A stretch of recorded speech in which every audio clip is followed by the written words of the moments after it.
internal monologue sometimes. Okay. Yeah. Let's do this.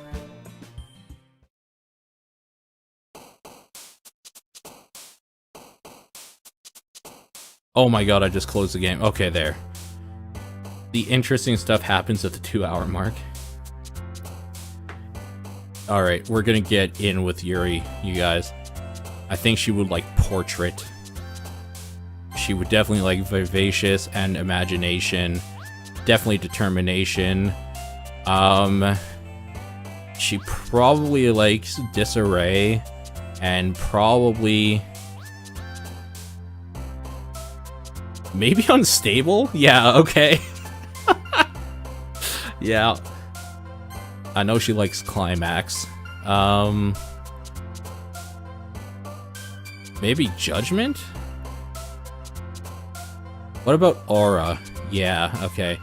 Maybe extraordinary? No, yeah. That's too happy. That's too happy.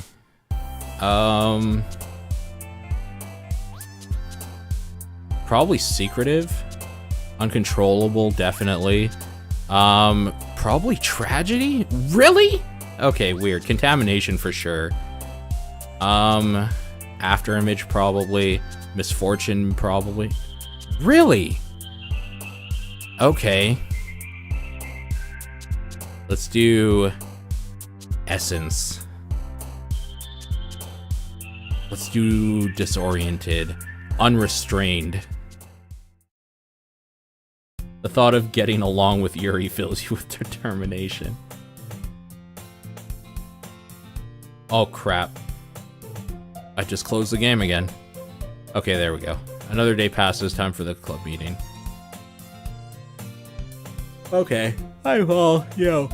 Looks like you're in a good mood. I'm just not used to you being in the club. That's all I see. Pretty simple, good mood. Things with you anyway. Speaking of which, kinda hungry. Will you come with me to buy a snack? No, thanks. Eh? That's not like you. I have my reasons. Why don't we take a look at your purse, Saori? Eh? Why is that? Why that all of a sudden? No reason. I just wanted to look at it. Ah. She fumbles with the latch and gets it open, turns it upside down, and lets the contents spill onto the desk. 2 small coins fall out. Ah, I knew it. I can see right through you. That's not fair. How did you even know? It's simple. If you had enough money in the first place, you would have brought a snack before coming to the club room. So either you're not hungry and want an excuse to take a walk, or you plan to conveniently forget that you spent all your money so that I would lend you some. There's one more thing. You're always hungry. And so that only leaves the one option. Ooh, you don't do 2 poem. They'll hate your poems. That's not important, but still. Okay, fair enough. Good to know. I give up. Don't make me feel guilty. If you feel guilty, that means you deserve to feel guilty. Ahaha. Yuri suddenly giggles. Eh? Didn't know she was listening. Her face is in her book as always. I wasn't listening or anything. It's just something in my book. Yuri. Tell Paul to let me borrow some money. Don't get me involved like that, Saori. Besides, you should only buy what you can responsibly afford. And frankly, after pulling a mischievous little stunt like that, your suffering is fair enough retribution. Did I just... I didn't mean that. I got too absorbed in my book. I really like when you speak your mind, Yuri. It doesn't happen much, but it's a fun side of you. There's no way you could think that. You were right, though. I did something bad, now I have to accept the revolution.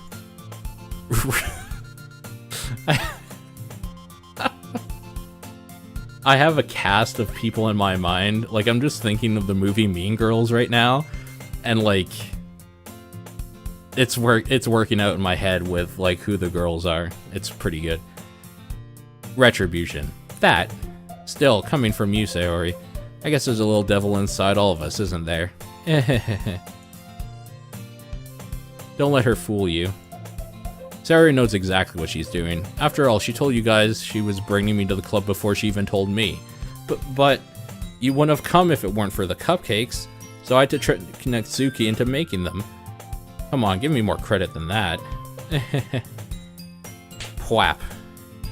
Yeah. Out of nowhere, something smacks Saori in the face.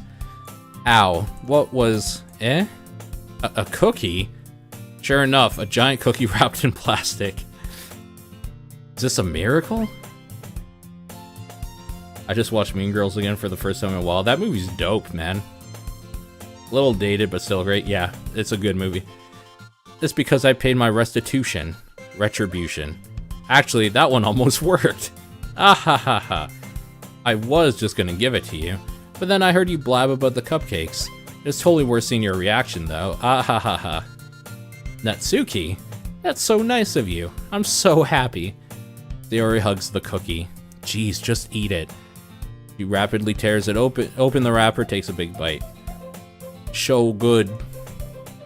Sayori suddenly clasps her hands over her mouth. I bit my tongue. The fuck? You're going through a lot. You're going through a lot over just one cookie. Natsuki takes a bite of her own cookie. Ah, yours looks really good too. Can I try it? Jeez, beggars can't be choosers. But yours is chocolate. Yeah, why do you think I gave you that one? Fine. Still, I'm really happy you shared this one with me. Sayori gets out of her seat and goes behind Natsuki, wraps her arms around her. Ah, jeez. I get it. Cookie still in hand, Natsuki reaches up to nudge Sayori off of her. Sayori suddenly leans down, takes a bite of Natsuki's cookie. Hey! Did you seriously just do that? Ooh. Mouth full, Sayori trots away to safety. Yuri and I laugh as well. Jeez, you're such a kid sometimes. Monica, can you tell Sayori... Natsuki glances around. Monica isn't in the club room. Where is Monica anyway? Good question. Have any of you heard anything about her being late today? Not me. Yeah, I haven't either. That's a bit unusual. I hope she's okay. Of course she's okay. She probably just had something to do today. She's pretty popular after all. You don't think she has a... Oh, I wouldn't be surprised. She's probably more desirable than all of us combined. That's true. Excuse me? Suddenly, the door swings open. Sorry, I'm super sorry. Ah, there you are. I didn't mean to be late. I hope you guys weren't worried or anything. Monica chose the club over her boyfriend after all. You're so strong-willed. Boyfriend? What on earth are you talking about? Monica quizzically glances at me. Never mind that. What held you up, anyway? Well, my last period today was study hall. To be honest, just kind of lost track of time. That doesn't make sense, though. You would have heard the bell ring, at least. I must not have heard it since I was practicing piano. Piano? I wasn't aware you played music as well, Monica. I don't, really. I just kind of started recently. I've always wanted to learn piano. That's so cool. You should play something for us, Monica. Monica looks at me. Maybe once I get a little bit better, I will. Yay. That sounds cool. I'd also look forward to hear it. Is that so? In that case, I won't let you down. Monica smiles sweetly. I didn't mean any pressure or anything like that. Don't worry. I've been practicing a whole lot recently. I'd really love the chance to share once I'm ready. I see. In that case, best of luck. Thanks. So, I didn't miss anything, did I? No, not really. I chose to leave out Sayori's mischievous escapade. I'm sure Natsuki will end up complaining to her anyway. Looks like everyone has settled down. Sayori somehow already finished her entire cookie. Yuri's back in her book. Natsuki disappeared in the closet. Sorry, I need another second to cough and take a drink. I'll be right back.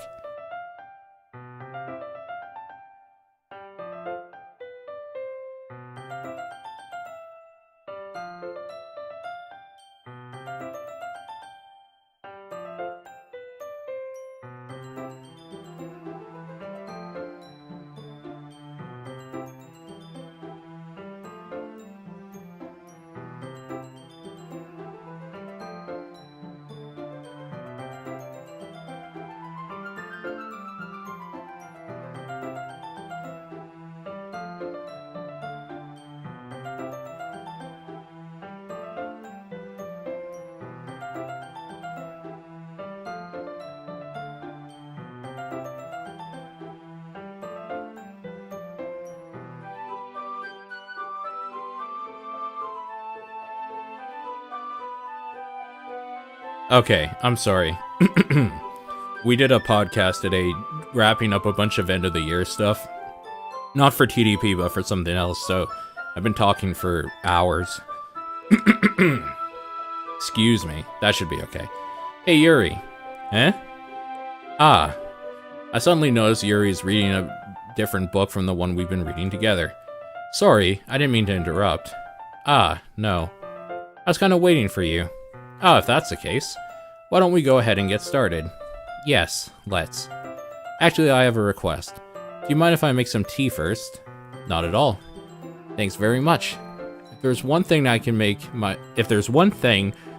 my reading time here any better, it's a nice cup of tea. Not to mention for yourself as well. Yuri stands up and makes her way to the closet. I follow and watch as she retrieves a small water pitcher from the shelf, the kind with a filter inside. Can you hold this for a second? Sure. Yuri hands me the water pitcher and also fetches an electric kettle. I'm going to plug this in the teacher's desk and we'll go get some water. She walks past me and sets the kettle down on the teacher's desk. I simply watch her movements. To my surprise, the way she moves really contrasts her speaking mannerisms. Especially because of her long legs, Yuri appears elegant and methodical. Okay, may I have the water pitcher? Thanks, I'll be right back. Ah, I might as well walk with you. Yeah, why not? Shall we go then? Yes. Where are you two off to? Huh? Yuri was making tea, so... I suddenly realized how weird it sounds to me to explain this to Monica. We're just filling the water pitcher. Ah, okay. Sorry, just a bit curious. That's a kind of a one-person job, isn't it? Monica, please mind your own business for once. Or do you want to tell me there's something wrong with helping involve Paul in club activities? Eh? My mouth gapes. I suppose there's nothing wrong with that. Then let's go. Ah. Yuri quickly exits the room and I follow. Damn. Once in the hallway, she suddenly puts her forehead against the wall.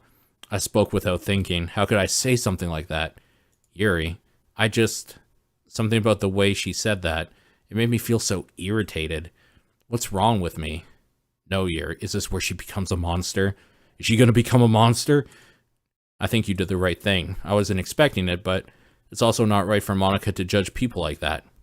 Paul, how come even when I do something bad, you're being nice to me? Because nothing that you do is bad isn't you make it seem in your head. Nobody's perfect. We all have emotions, we can't hide them away. You always amplify things in your head. Your mind turns a light rain shower into a hurricane. Ah, no. Wouldn't you hate me for something as terrible as that? Why would I hate you? I can't hate someone for having emotions. What kind of friend would do that? Friend, you say? Is this where she takes off her mask and she's actually an alien? Yuri lifts her head. Paul, I really like being friends with you. Ah ha ha. Thanks, Yuri. I like being friends with you too, alien monster. I guess not. I feel kind of awkward saying something like that. I'm doing my best to help Yuri feel better. Anyway. Yeah. Shall we go? Yeah. Yuri and I walk to the nearest water fountain. Once we fill up the water pitcher, we return to the classroom. Do you like oolong tea? Yeah. Anything is fine. Very well. Sets the temperature on the kettle to 200 degrees. It's time to get the teapot. You really do this properly, don't you? Of course. I shouldn't do any less when I'm making tea for others. Even if I'm not an expert on tea or anything? In that case, you'll only be more impressed. Ah, perhaps I will. Yuri fetches a teapot and begins measuring the tea leaves. To my surprise, she even starts humming a little to herself. You must be in a good mood now. Is that so? I was letting it show. And you noticed. I was doing a bit of thinking. I decided I would try expressing myself a little bit more. It turns out it's not very hard for me to do. When it's you who's around anyway. Ah, that's great, Yuri. Just don't push yourself too much. You're always worrying about me. It's very endearing. Yuri wasn't kidding. I don't even know how I can keep up with this. I watch Yuri pour a cup of tea for each of us. Paul, I have another request. Do you mind if we sit on the floor today? Huh? What is that? It's a little bit easier on my back.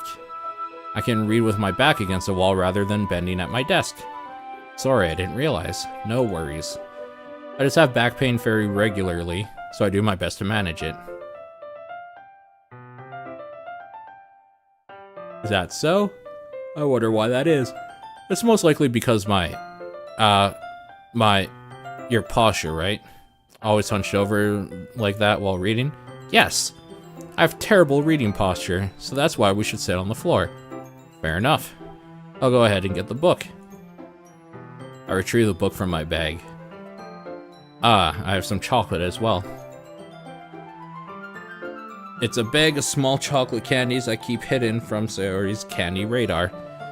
I take it, since it'll go well with the tea. Yuri and I sit against the wall, teacups at our side. As if in sync, we assume the same reading position as last time, each holding one half of the book.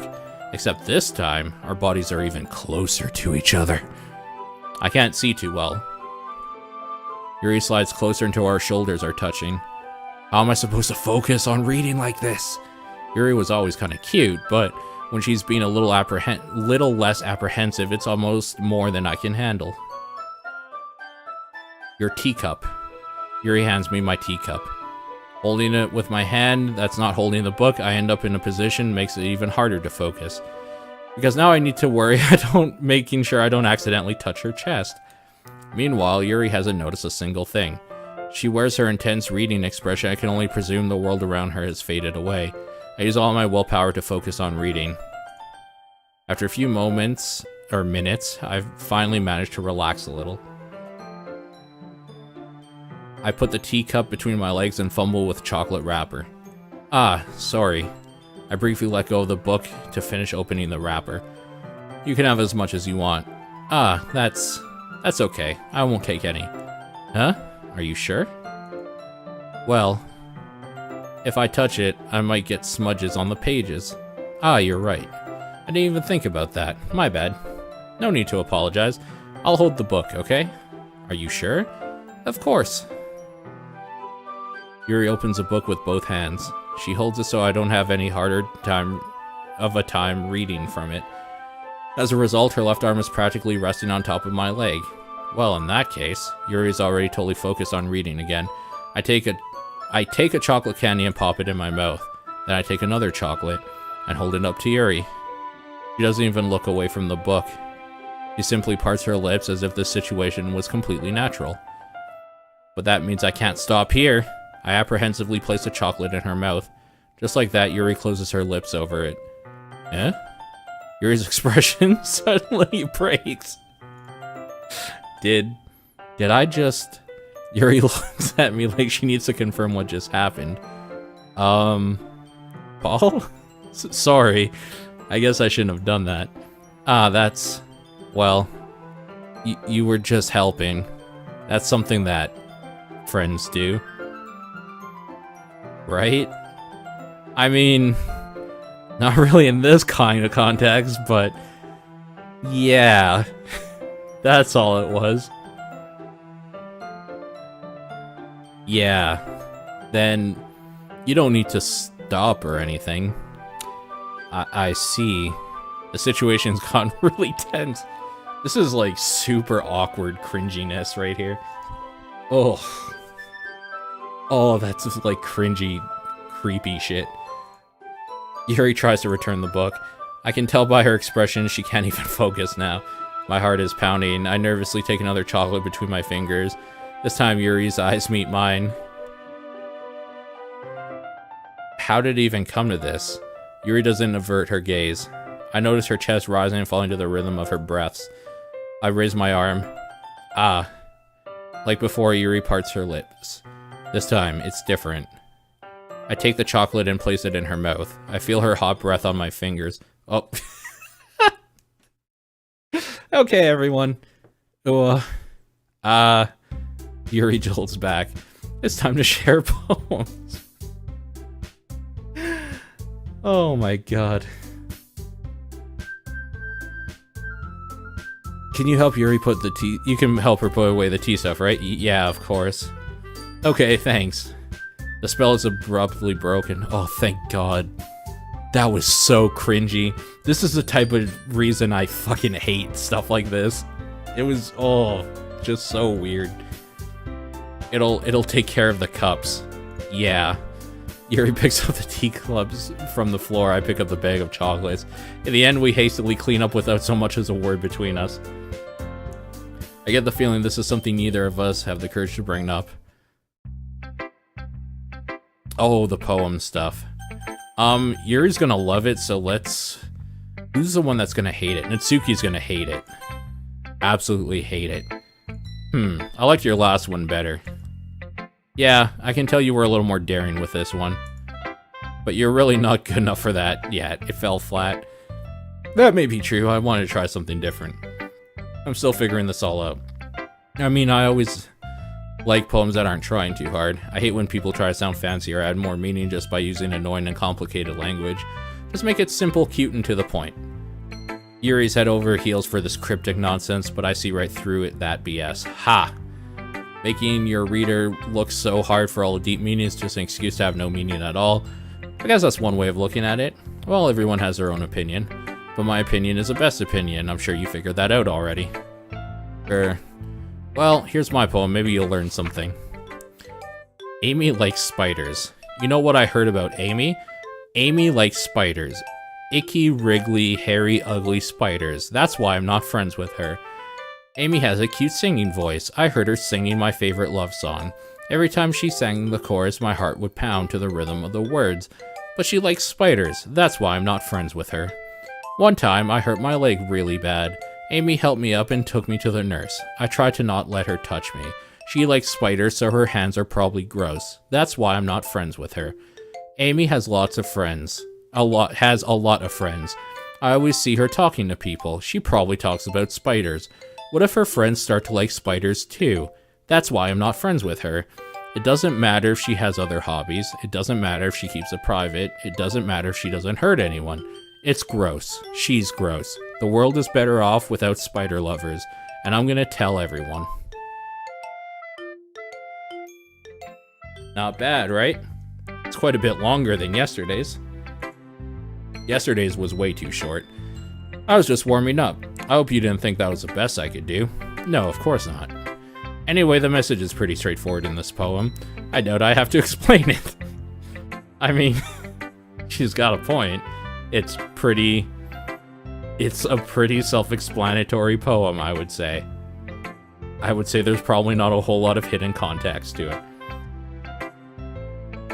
It helps people realize how stupid they're being. Like, anyone would agree that the subject of this poem is an ignorant jerk.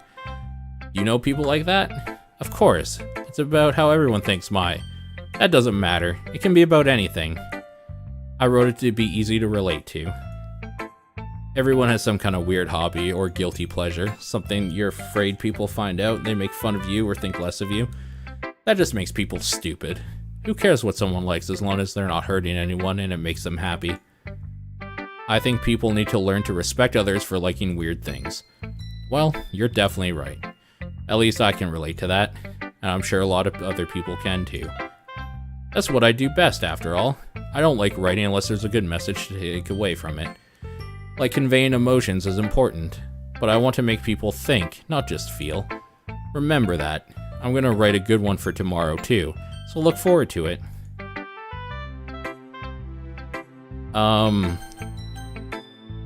Let's get Monica out of the way. I think she'll like it. Hi again. How's the writing going? Alright. I'll take that, as long as it's not going bad. I'm happy you're applying yourself. Maybe you'll come up with a masterpiece. Well, I wouldn't count on that. You never know. Want to share what you wrote for today? Here you go. I give my poem to her. Alright, this one's good. It feels like you're not only getting more comfortable with your style, but the imagery is better than the last one I read. Just wondering, have you been finding inspiration in Yuri's writing style? I guess so. You can't deny that she's talented. Yeah, totally. I think her poems are the most romantic. That's the best way to describe it. She's like a totally different person when she picks up a pen. I notice that too. Or when she's talking about literature, it's like a light turns on inside her. Sadly, it's hard to get much personal conversation out of her. Trust me, I've tried. Who knows what goes on in that head of hers? I hope you don't mean that in a bad way. No, of course not. I just meant I wish she didn't keep so much to herself. But still, defending her like that, you must be pretty into her. Huh?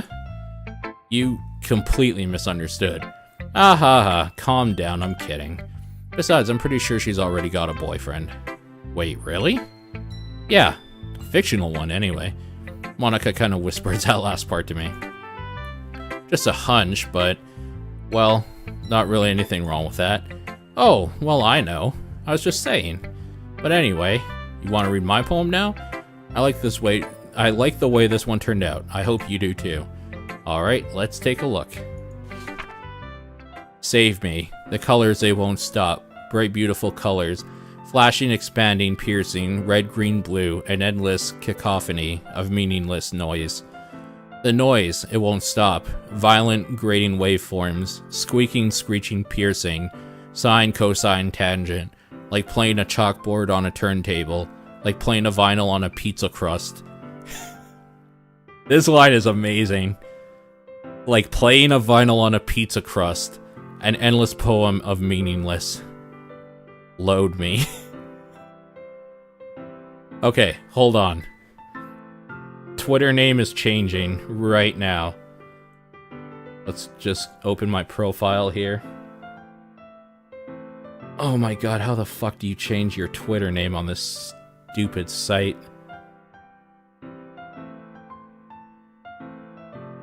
I know there's a way to do it.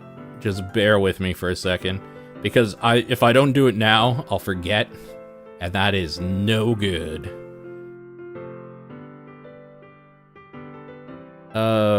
Not web notifications.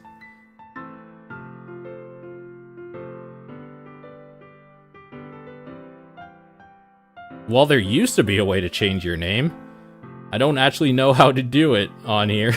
So, I guess that's going to be that, unless it's like... Let's just try this one thing here.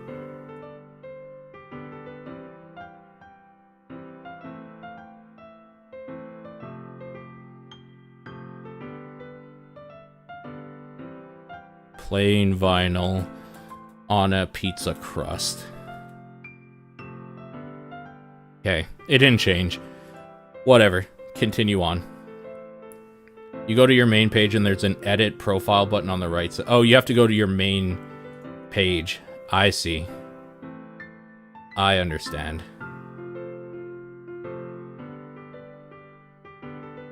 Oh, you know why? It's because I don't have my page full. There we go. Plain vinyl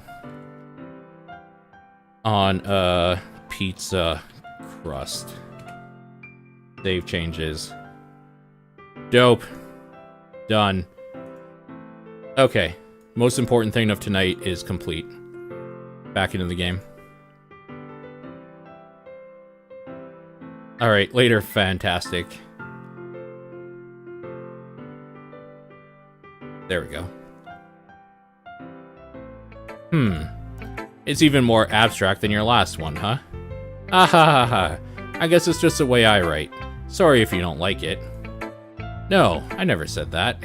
It's just kind of thing I've never seen before, I guess. I kind of like playing with space on paper. Choosing where or how to space your words can totally change the mood of the poem. It's almost like magic. The way I wrote the lines short makes it feel like they're trying to speak over the noise. I see. It's still hard for me to tell what it's about, though. Ah ha ha ha. Sometimes asking what a poem about isn't the right question. A poem can be as abstract as a physical expression of a feeling, or a conversation with the reader. So putting it that way, not every poem is about something. Anyway, here's Monica's writing tip of the day. Sometimes you'll find yourself facing a difficult decision. When that happens, don't forget to save your game. You never know when you might change your mind. That's a weird thing to say. Let's go ahead and save our game. Or when something unexpected may happen. Is this even a tip about writing? What am I even talking about? Ah ha ha ha. That's my advice for today. Thanks for listening. That was weird. Alright, let's do Yuri now. Let's see what you've written for today. Yuri stares at the poem with a surprised expression on her face. Do you like it? Paul, this one might be better than yesterday's. How do you even pick up on this so quickly? Just yesterday I was telling you the kind of techniques worth practicing. Maybe that's why. You did a good job of explaining. I really want to try giving it more imagery. Yuri visibly swallows. Even her hand appears sweaty. I'm not used to this. Used to what? I don't know. It's fine. Take your time. Yuri breathes and collects her thoughts. I know that Yuri likes to think before she speaks, so I offer that patience to her. Yeah. Just being appreciated like this, I guess. It probably sounds really stupid, but seeing someone motivated by my writing, it just makes me really happy. Are you saying you've never shared your writing before? Yuri nods. Really? I don't believe it. I really only write for myself, and besides, people would just laugh at me. Do you really think that? Again, Yuri nods. Huh. Even your close friends? Yuri doesn't respond to that. I wonder why. Anyway, do you want to share the poem you wrote today? Yeah, I do. If it's with you. Her writing is actually real hard for me to read on the screen. It actually hurts my eyes a little bit. The raccoon. It happened in the dead of night while I was slicing bread for a guilty snack. My attention was caught by the scuttering of a raccoon outside my window. That was, I believe, the first time I noticed my strange tendencies as an unordinary human. I give the raccoon a piece of bread, my subconscious well aware of the consequences. Well aware that a raccoon that is fed will come back for more. Enticing beauty of my cutting knife was a symptom. The bread, my hungry curiosity, the raccoon, an urge. The moon the moon increments its phase and reflects that much more light off my cutting knife. It's the very same light that glistens in the eyes of my raccoon friend. I slice the bread, fresh and soft. The raccoon becomes excited. Or perhaps I'm merely projecting my emotions onto the newly satisfied animal. The raccoon has taken to following me. You could say we've gotten quite used to each other. The raccoon becomes hungry more and more frequently, so my bread is always handy. Every time I brandish my cutting knife, the raccoon shows me its excitement. A rush of blood, classic Pavlovian conditioning. I slice the bread, and I feed myself again.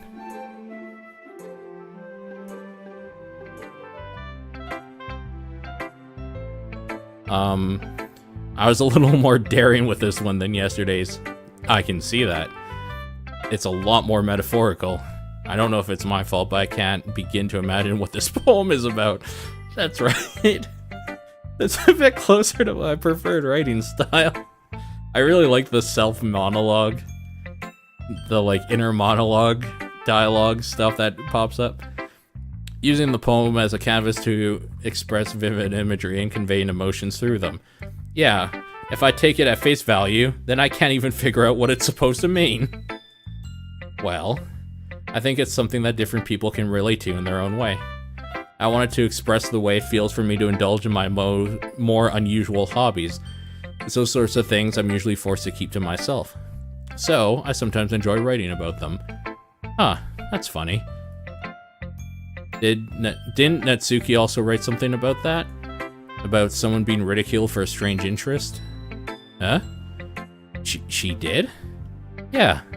She's talking about how it doesn't matter what you're into as long as it's not hurting anybody. She's right. I mean, does she really feel that way? Yeah.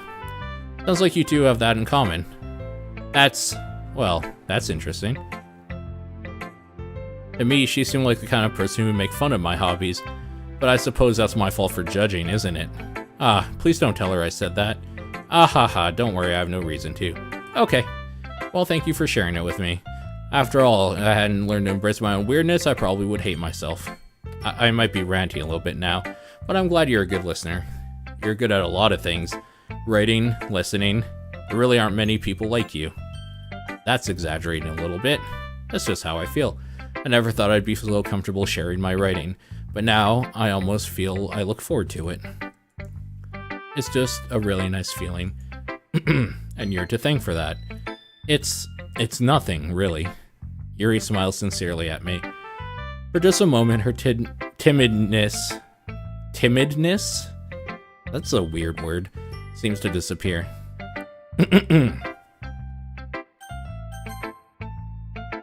Sayori. Oh, I like this one. It has some nice feelings in it, and I'm glad. Does that mean it's better than yesterday's? Let me think. I don't know. I guess I like them both. That's not very helpful, you know? Well, I'm not very good at figuring out if poems are good or bad. But that's why I go by my own heart. If it makes me feel things, it must be a good poem. I'm not sure that's exactly how it works. Then again, I guess conveying feelings is a pretty important part of this whole thing. Yeah, maybe. Honestly, I don't even know what kind of writing you like in the first place. Yeah, me neither. I love her so much. She's so aloof. Ugh. Why don't you at least try giving it some thought? Aw, you want to write something for me? That's so sweet. Yeah, right. You're always thinking about other people. You need to think about yourself once in a while. If you don't, you might end up getting hurt at some point. That's ominous. You know what? I didn't like that. Well, I don't really know what you mean. I'll try to keep it in mind. I don't like how people keep saying Sayori is precious and protect her. You all know something I don't. Well, whatever, let's see. I guess I like happy poems. Wait, sometimes I like sad poems too. Sometimes a little bit of both. There's a word for that, right? What's the word I'm looking for? Bittersweet. Yeah. I like things that are happy and things that are sad. Happy and sad? I can't see you liking something sad, Sayori. Well, I like happy the most, but sometimes, when you have a little rain cloud in your head, a sad poem can give the rain cloud a little hug, and make a nice happy rainbow. It's gonna make me just vomit rainbows. That's unexpectedly poetic. It is? Maybe I'm getting better at expressing my feelings after all. Thanks. I should go write that down then. You can read my poem now, okay? Oh, this is so much longer than her first poem. Jesus Christ. Bottles. I pop off my scalp like the lid of a cookie jar. It's a secret place where I keep all my dreams. Little balls of sunshine all rubbing together like a bundle of kittens. I reach inside with my thumb and forefinger and pluck one out. It's warm and tingly, but there's no time to waste. I put it in a bottle to keep it safe. And then I put the bottle on the shelf with all the other bottles. Happy thoughts, happy thoughts, happy thoughts, and bottles all in a row. My collection makes me lots of friends. Each bottle a starlight to make amends. Sometimes my friend feels a certain way. Down comes a bottle to save the day. Night after night, more dreams. Friend after friend, more bottles. Deeper and deeper my fingers go, like exploring a dark cave, discovering the secrets hiding in the nooks and crannies. Digging and digging, scraping and scraping. I blow dust off all my bottle caps. It doesn't feel like time elapsed. My empty shelf could use some more. My friends look through my locked front door. Finally, all alone, I open up, and in come my friends. In they come, in such a hurry. Do they want my bottles that much? I frantically pull them from the shelf, one after another, holding them out to each and every friend, each and every bottle. But every time I let one go, it shatters against the tile between my feet. Happy thoughts, happy thoughts, happy thoughts in shards all over the floor. They were supposed to be for my friends who aren't smiling. They're all shouting, pleading, something. But all I hear is echo, echo, echo, echo, echo inside my head. Okay. Holy crap. Sorry, did you really write this? Of course I did. Didn't I tell you yesterday I was gonna write the best poem ever? Yeah, but... I mean, I didn't expect something like this coming from you. Monica taught me a whole lot, and I've been really in touch with my feelings recently. I see that. It's almost kind of creepy. Creepy? Well, not exactly. Maybe because I'm so used to you being cheerful. Well, never mind. I'm thinking too hard about it. The point is, it came out good. You should be proud of it. Aw, thanks. I feel like I was meant to express myself this way. It even helps me understand my own feelings a little bit better. Writing is like magic. You've gotten pretty passionate about this, huh? I hope you keep it up. Yeah, writing's the best. I'm gonna keep writing until I die. Oh no. Oh no. Oh no. I'm fucking paranoid now. Don't get ahead of yourself. Sarah's always got a habit of getting obsessed with something before dropping it no more than a week later. I wonder if this is one of those times.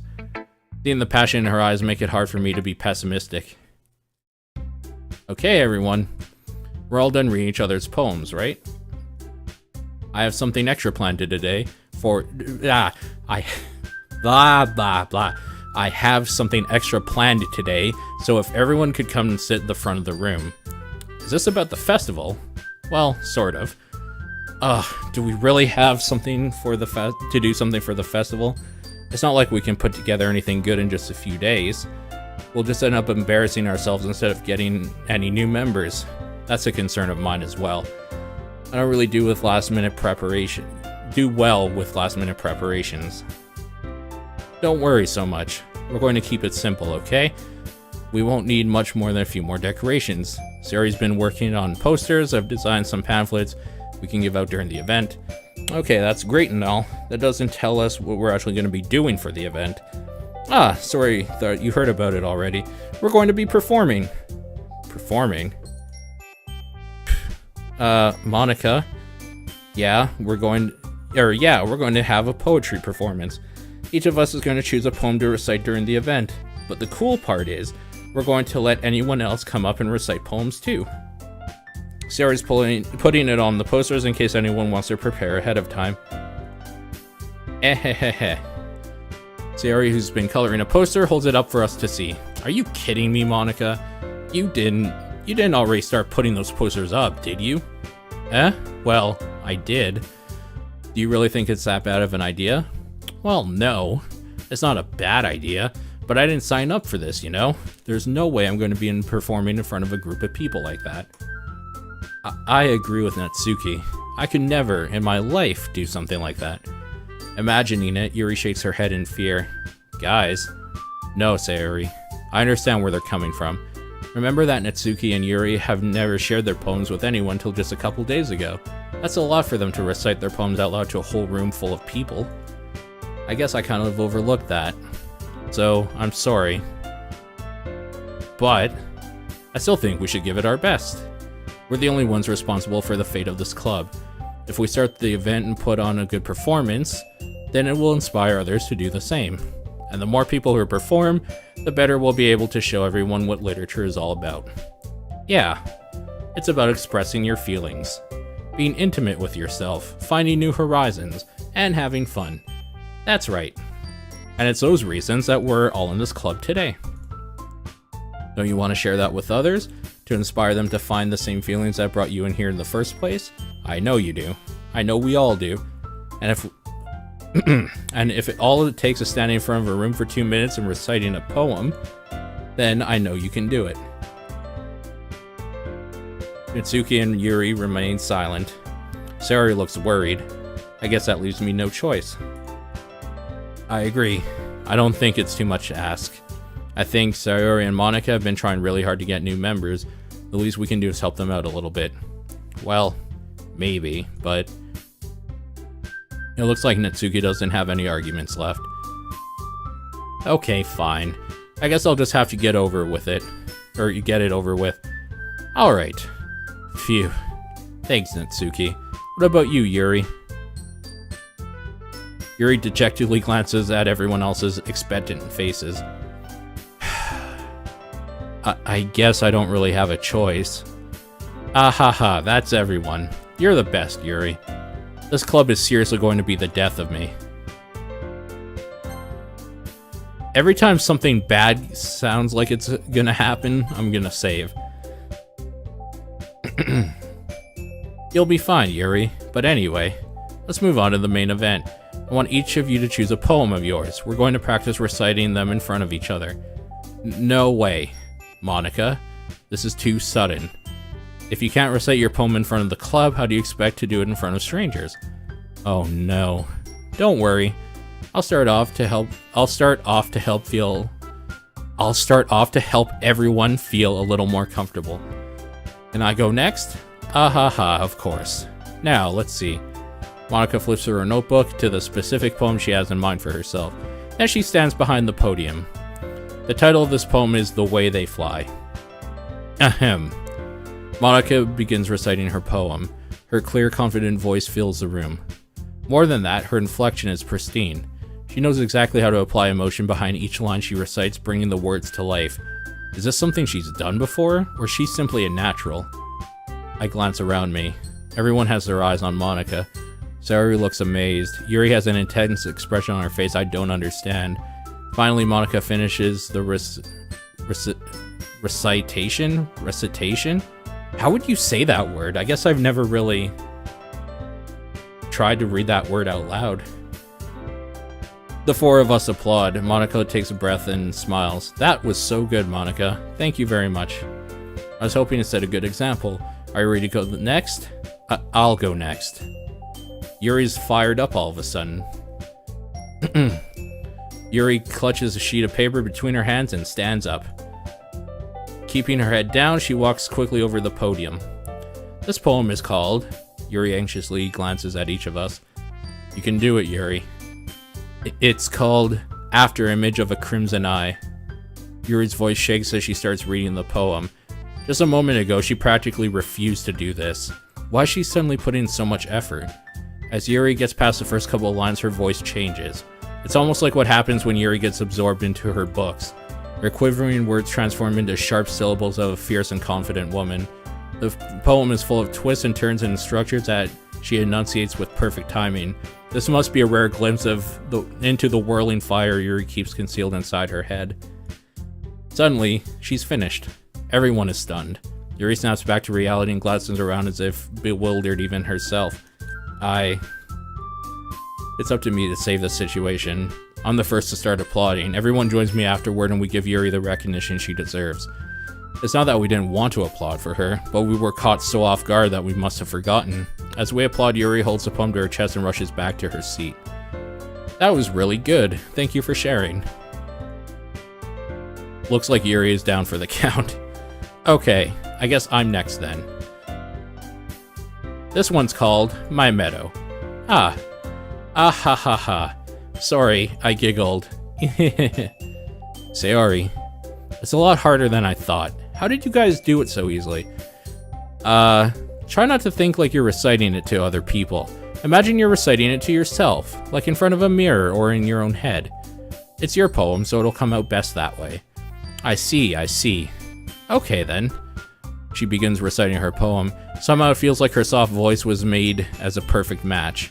The poem isn't aimlessly cheery like Sayori is. It's serene and bittersweet. If I were to read this on paper, I probably wouldn't think much of it, but hearing it come from her voice almost gives it a whole new meaning. Maybe this is what Sayori meant when she said she likes my poems. It's like I get to reach more deeply into someone I thought I knew through and through. Sayori finishes and we applaud. I did it! Good job. Even Paul liked it. I guess that's a good sign. What does that even mean? It came out nicely, Sayori. The atmosphere of the poem fits you really nicely, but it might be that other poems wouldn't work quite as well with that kind of delivery. I don't really understand. In other words, I've seen poems of yours where that sort of gentle delivery wouldn't work as well. They might need a little more force behind them depending on what you're reading. Oh, I know what you mean. Well, I've been practicing that kind of thing. It's just embarrassing to do in front of everyone. Until then, next time I'm going to make you pick a poem that challenges you a little more. We don't have much time before the festival, you know.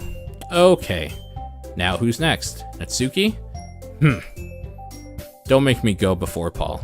It's not like I can compare it to you guys anyway. Might as well let Paul lower everyone's standards a little bit before I have to do it. Natsuki. It's fine, it's fine. I might as well get it over with. It's not like I have much of a selection of what to read. I'll just go with what I wrote for today. I stand up instead in front of the podium. Everyone has their eyes on me, making me feel terribly awkward.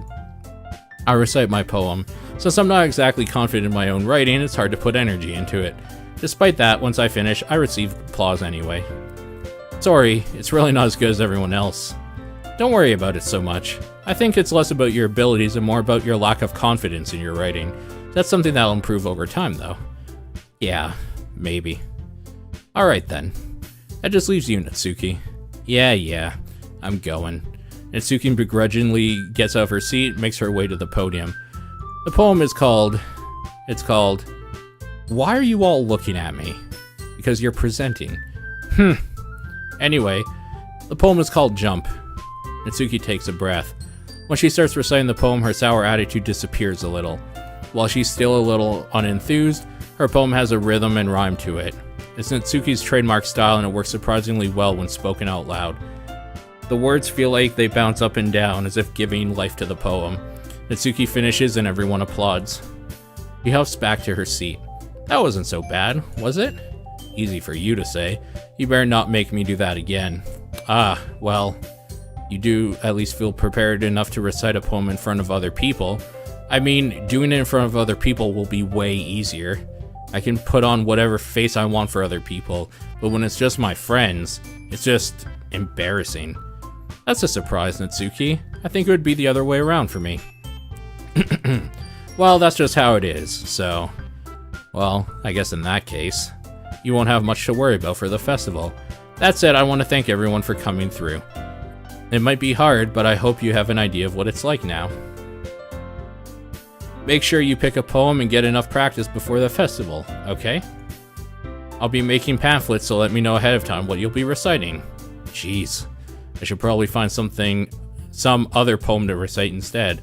That's fine too. It doesn't have to be your own. I'm already pleasantly surprised you're putting in all this effort for the club. It makes me really happy. Yeah, no problem. Okay, everyone. I think that's about it for today. I know the festival is coming up, but let's try to write poems for tomorrow as well. It's been working out really nicely so far. I'd like to continue that. As for the festival, we'll finish planning tomorrow, then we'll have the weekend to prepare. Monday's a big day. I can't wait. I can do this. I can do this. Alright.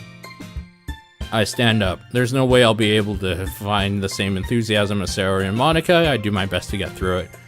If it's for the sake of the club and impressing Monica, then I'll have to do my best. Ready to go? Yep. Look at you two always going home together like that. It's kind of adorable, isn't it? Jeez, guys. Don't make such a big deal out of it. It must be a little nice, though. Well, how am I supposed to respond to that? It's okay, you don't have to say it. Whatever, let's go already. I walk home with Saori once more. Even though it's been a few days, a lot of things have already changed. But today, Saori's been a little quieter than usual on the way home. Hey. Sorry, I was spacing out. Ah, no wonder. I was thinking about something from earlier. I like how we get to, fumbles her words. So let's just say one day Yuri asked to walk home with you. Huh? What would you do? What kind of question is that? You're kind of putting me on a spot here. Oh. I'm a creature of habit, so I would probably still do the normal walk home. Sorry, you really think I would ditch you for Yuri? Eh? But she's so beautiful and smart. Jeez, I already see her in the club every day. Besides, you always seem really like going home together. I wouldn't just ruin that for you. You're so silly. You think about me too much sometimes. Yuri would deserve it if she wanted it, so... Sorry, I've already made up my mind. I really can't figure you out sometimes. Sorry. Besides, what's the point of speculating something that's never going to happen? The conversation trails off. I have a weird thing for Sayori to care so much about, but I want to respect her and keep her happy too. Then again, the festival is only a few days away. Who knows what will happen in that time?